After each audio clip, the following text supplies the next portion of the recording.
Budget बनाना क्यों ज़रूरी है, क्योंकि अगर हम बजट नहीं बनाते, राइट, तो हम जिंदगी भर काम करते रहेंगे उन लोगों के लिए जो बजट बनाते हैं।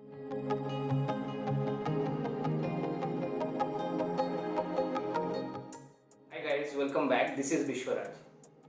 तो फ्रेंड्स, काफ़ी सारे रिक्वेस्ट मुझे आए हैं कि विश्वराज आप अपना बजट कैसे बनाते हो and how do you plan your expenses.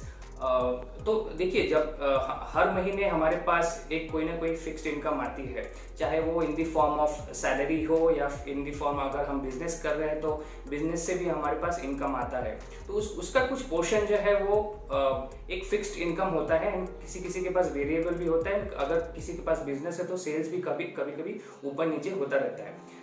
But एक जो हमारे पास फिक्स्ड इनकम है उससे एक बजट बनाना फ्रेंड्स बहुत ज़रूरी है, क्योंकि अगर हम बजट नहीं बनाते तो we end up making unnecessary expenses and unplanned expenses. तो उससे क्या होता है कि जो हमारे गोल्स है, मतलब हम अभी तो चलो ठीक है, इन शॉर्ट टर्म हम अपने जो चीज़ें हैं, हमारे नीड्स है, हमारे वांट्स है, उस पर तो हम स्पेंड कर लेते हैं, but we end up compromising with our long term goals and medium term goals. तो उससे क्या होता है कि जब हमारे पास एनफ बजट नहीं होते, एनफ पैसे नहीं होते और हम अनप्लान्ड एक्सपेंसेस कर लेते, तो we end up taking loans, bad loans like personal loans. We end up taking credit card loans, end up using overextending our credit card limit, and we end up paying high interest to the banks, right. तो इसीलिए जो है budgeting करना वो बहुत ज़रूरी हो जाता है।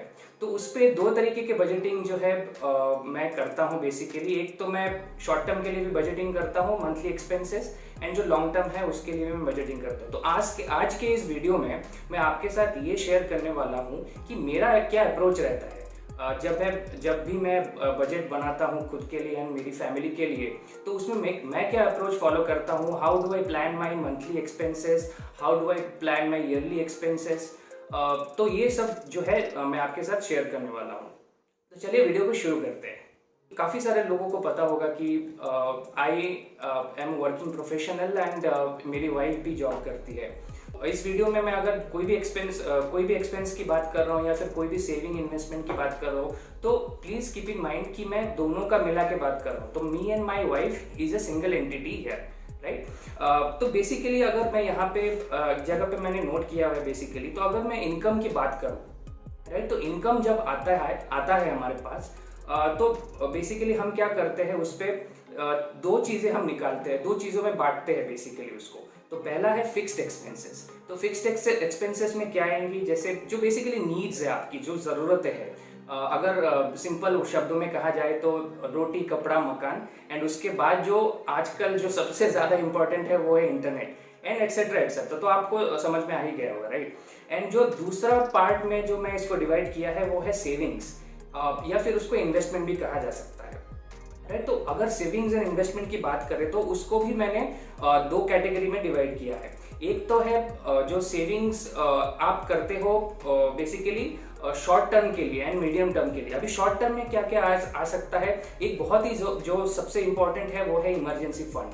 एंड देखिए, इमरजेंसी कभी भी आ सकती है, चाहे वो बिजनेस कर रहा हो कोई भी बंदा या फिर कोई जॉब कर रहा हो, तो कोई भी इमरजेंसी कुछ भी हो सकती है, राइट। चाहे आपका जॉब लॉस हो सकता है, या फिर कोई मेडिकल इमरजेंसी आ सकती है, या फिर आपके फैमिली में कोई भी मेडिकल इमरजेंसी आ सकती है।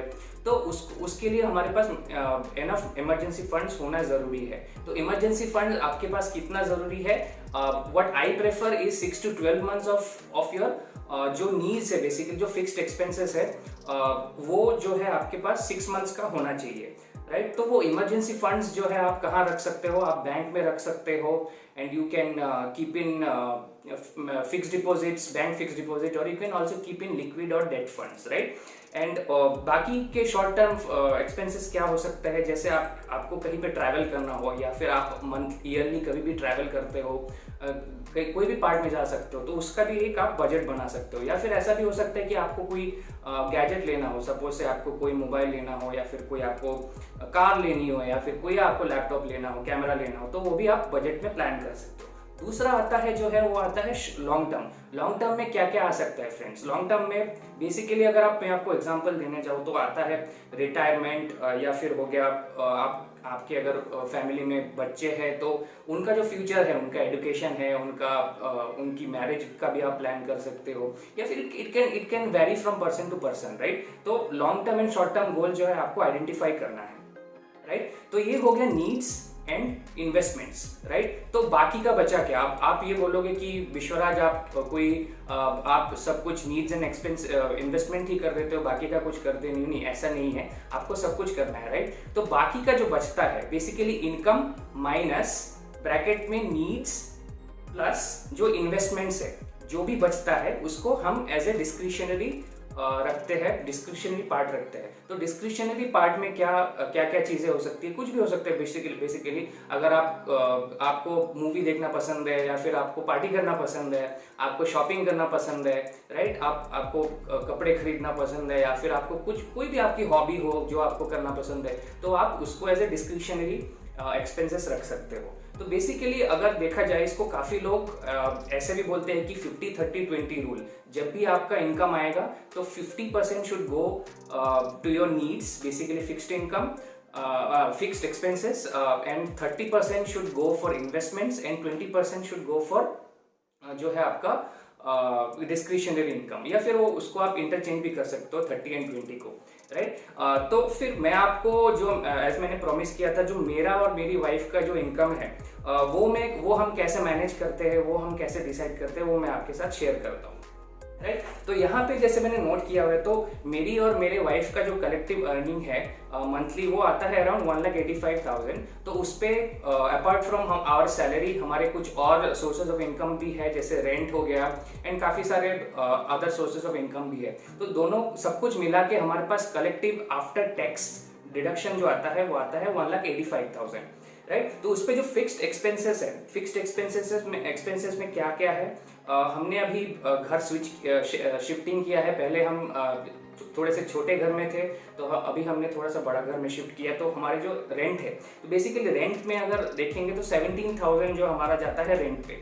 उसके बाद आता है ग्रोसरी में क्या क्या आ सकता है, आपके वेजिटेबल्स आ सकते हैं, आपके कोई भी उसमें आपके चिकन, या फिर अगर आप नॉन वेज हो तो नॉन चिकन मटन वगैरह, या फिर अगर आप वेज हो तो पनीर वगैरह, कुछ भी आ सकता है उसमें, तेल वगैरह खाने के कुछ भी ग्रोसरीज आ सकता है।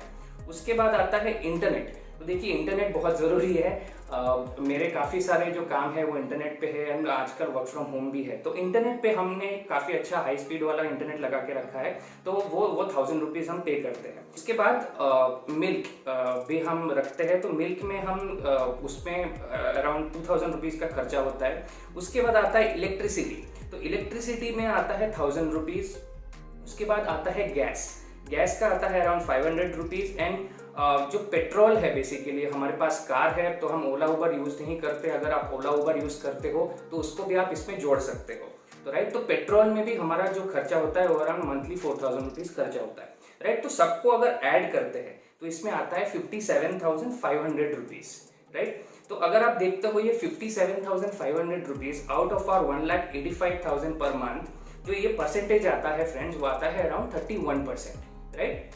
अभी आते हैं हम इन्वेस्टमेंट की तरफ। तो एवरी मंथ हम ये कोशिश करते हैं कि जो हमारे पास बचा हुआ पैसा है 1,85,000 माइनस जो फिक्स्ड एक्सपेंसेस है 57,500, जो बचा हुआ पैसा है हम ट्राई करते हैं कि एटलीस्ट महीने में हम 1,00,000 रुपीज़ इन्वेस्ट करें चाहे कुछ भी हो जाए, राइट। तो 1,00,000 रुपीज़ में हम क्या क्या करते हैं, तो देखिए यहाँ पे जो इन्वेस्टमेंट की तरफ जो चीज़ें हैं वो आपके गोल्स के ऊपर डिपेंड होगी। जैसे मैंने वीडियो के स्टार्टिंग में कहा कि आपको अपने गोल्स आइडेंटिफाई करने हैं, short term and long term goals. अगर आप चाहते हो कि मैं उस पर एक अलग वीडियो बनाऊँ तो please let me know in the comment section, I would love to read those comments, and अगर अच्छे रिक्वेस्ट आते हैं, ज़्यादा रिक्वेस्ट आते हैं तो मैं उस पर भी एक अलग वीडियो बना लूँगा, राइट। तो उस पर क्या क्या आते हैं कि लॉन्ग टर्म में बेसिकली हमारे पास आता है म्यूचुअल फंड्स। तो बेसिकली म्यूचुअल फंड में हम कहाँ पे पैसे डालते हैं, तो जो 80C का जो सेक्शन है basically tax saving mutual funds, तो उसमें ELSS का कैटेगरी है, तो उसी पे हम ज़्यादा पैसा डालते हैं। अराउंड 20,000 रुपीज़ पर मंथ हमारा जाता है, 10,000 दोनों का, मेरा और मेरे वाइफ का, राइट। इसके बाद हम डायरेक्ट स्टॉक्स में इन्वेस्ट करते हैं, उसमें अराउंड 50,000 हमारा जाता है। उसके बाद हम रियल एस्टेट इन्वेस्टमेंट ट्रस्ट जो रीट है उसमें भी हम 5,000 इन्वेस्ट करते हैं। इसके बाद हम क्रिप्टो करेंसी में भी हम इन्वेस्ट करते हैं 5,000 रुपीज़। एंड जो गोल्ड बेस्ड ETF है उस पर भी हम 5,000 इन्वेस्ट करते हैं। तो ये सब कुछ मिला के हमारे पास फिर भी 15,000 रुपीज़ जो है वो बच जाता है, राइट। तो 15,000 रुपीज़ जो है वो बेसिकली हमारा इमरजेंसी फंड की तरफ जाता है। तो देखिए हमारा जो इमरजेंसी फंड है, क्योंकि हमने काफ़ी टाइम से ये हमारी शादी को अभी 5 इयर्स होने वाले हैं, तो हमने काफ़ी टाइम से जो है ये प्लानिंग, ये बेसिकली अप्रोच हम फॉलो कर रहे हैं। तो हमारा जो इमरजेंसी फंड का कोटा है वो ऑलरेडी पूरा हो चुका है, राइट। अराउंड 1 ईयर का हमारे पास इमरजेंसी फंड है।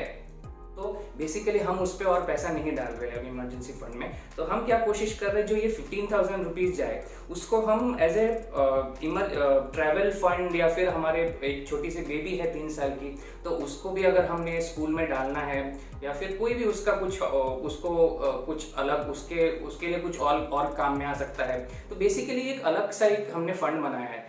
तो उसको हम कभी उसको हाथ नहीं लगाते हैं। उस पर अगर बहुत ज़्यादा उसमें इकट्ठा हो जाता है, then we move some of those to the investment part, and बाकी का हम कंज्यूम कर लेते हैं। हम ईयरली कभी कहीं ना कहीं हर 6 मंथ्स में 3 मंथ्स में ट्रैवल कर लेते हैं।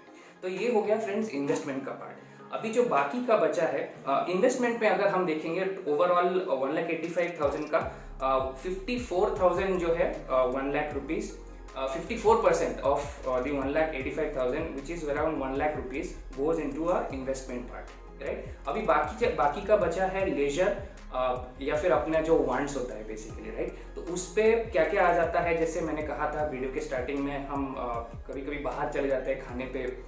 इसके बाद कभी कभी फ्रेंड्स को बुला लिया, पार्टीज कर लिया, या फिर कभी शॉपिंग कर लिया, कुछ कपड़े खरीद लिए, जूते खरीद लिए।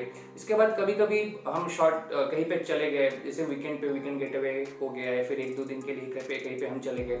तो वो सब जो चीज़ें हैं वो यहाँ पे आती है। उसका खर्चा आता है 27,500 रुपीज़। तो बेसिकली जो ऑफ द ओवरऑल इनकम जो हमारा आता है उसका अराउंड 15% जाता है लेजर एंड वांट्स पे। तो अगर मैं फिर से उसको एक बार डिवाइड करूँ, फिक्स्ड एक्सपेंसेस में जाता है 31%, इन्वेस्टमेंट में जाता है 54%, एंड लेजर एंड वांट्स में जाता है 15%।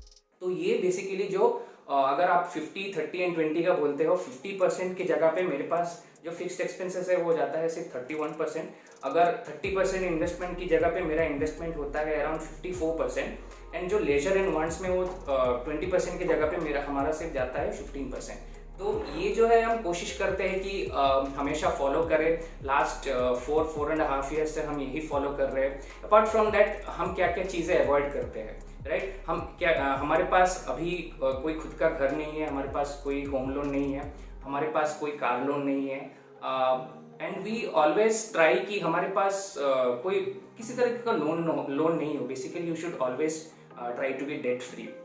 उसके बाद हम क्या अवॉइड करते हैं, हम क्रेडिट कार्ड को अवॉइड करते हैं। देखिए क्रेडिट कार्ड का काफ़ी सारे लोग आपको बोलेंगे कि उसमें फ़ायदा है। ऑब्वियसली फ़ायदा हो सकता है, जैसे आपको पॉइंट्स मिलता है या फिर आपको कुछ चीज़ें बेनिफिट्स मिल जाते हैं। बट ओवरऑल अगर मेरी हम दोनों की बात करो तो we generally try to avoid the debt part. Basically कोई भी क्रेडिट कार्ड हो, पर्सनल लोन हो, क्योंकि हमें ऐसा लगता है कि वो एक अननेसेसरी एक्सपेंसेस, अनप्लान्ड एक्सपेंसेस को वो एक हमें करने के लिए कभी कभी फोर्स कर देती है, राइट। तो इसलिए no personal loan, no home loan, no car loan and no credit cards. तो ये जो चीज़ें हैं हम अवॉइड करना चाहते हैं, करते रहेंगे, राइट। तो ये जो है ओवरऑल अगर देखा जाए तो ये टोटली हम जो बजट का मेरा और मेरे वाइफ का हम फॉलो करते हैं।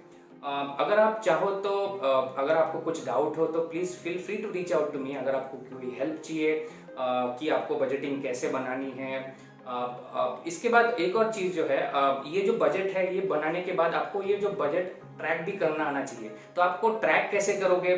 ट्रैक करने के लिए आप ऑनलाइन ऐप्स भी आ सकते हैं, या फिर आप एक पेन एंड पेपर भी ले सकते हैं। उस पर भी आप जब जैसे जैसे आप खर्चा करते रहोगे तो उसका आप ट्रैक करते जाओगे। तो अगर आप किसी चीज़ में ज़्यादा खर्चा कर लिया, किसी में कम खर्चा कर लिया, तो वो भी आप ट्रैक कर पाओगे कि आप चलो ठीक है इस महीने हमने खाने में ज़्यादा खर्चा कर लिया, तो वो ऑब्वियसली आपकी हेल्थ के लिए भी अच्छा नहीं हो सकता है कभी कभी। तो वो भी आप ट्रैक कर सकते हो, and that can make the budget more efficient. तो आई होप आज का वीडियो आपको पसंद आया होगा। If you like this video, please make sure to subscribe to the channel and also like the video and also share this video with your friends, तो उनको भी ये हेल्प हो जाएगा। तो देखिए बजट बनाना क्यों ज़रूरी है, क्योंकि अगर हम बजट नहीं बनाते राइट, तो हम जिंदगी भर काम करते रहेंगे उन लोगों के लिए जो बजट बनाते हैं। ये एक सेइंग है, ये याद रखना राइट। तो कल फिर मिलेंगे एक और वीडियो के साथ। Have a nice day, bye.